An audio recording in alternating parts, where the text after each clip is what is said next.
આપ જોઈ રહ્યા છો ઈટીવી ભારત. નજર કરી આજના મહત્વના સમાચાર પર. આજે કેન્દ્રીય ગૃહમંત્રી અમિત શાહની રાજસ્થાનના અલવરમાં જનસભા, કોંગ્રેસ સહિત ઇન્ડી ગઠબંધન પર કર્યા શાબ્દિક પ્રહાર.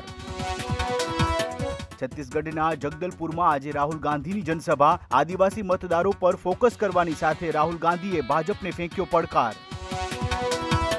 ઉત્તરાખંડના રામનગરમાં ચૂંટણી સભાને સંબોધતા કોંગ્રેસના મહાસચિવ પ્રિયંકા ગાંધીના ભાજપ પર સણસણતા પ્રહાર. કહ્યું, હિમાચલમાં કુદરતી આફત આવી તો મોદીએ એક પૈસાની પણ ન આપી રાહત.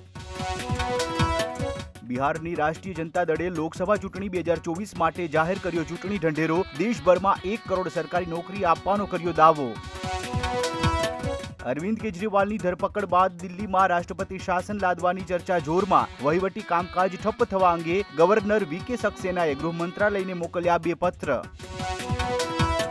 આપ નેતા ઈશુદાન ગઢવીની ઈટીવી ભારત સાથે ખાસ વાતચીત. ઈશુદાને કહ્યું, ભાજપની ધર્મની રાજનીતિના કારણે બેરોજગારી, શિક્ષણ, આરોગ્ય સહિતની મૂળભૂત સુવિધાઓ પર ધ્યાન નથી આપી રહ્યા યુવાઓ.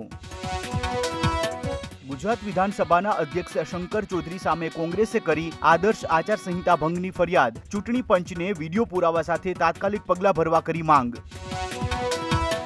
ભાવનગર જિલ્લામાં કેસર કેરીના ભાવમાં ઘટાડો. માવઠાના પગલે કેરીનું ઓછું ઉત્પાદન અને ગુણવત્તા નહીં હોવાના પગલે ભાવ ઘટ્યા. છૂટક બજારમાં 200 થી 250 રૂપિયા પ્રતિ કિલો વેચાઈ રહી છે કેસર કેરી.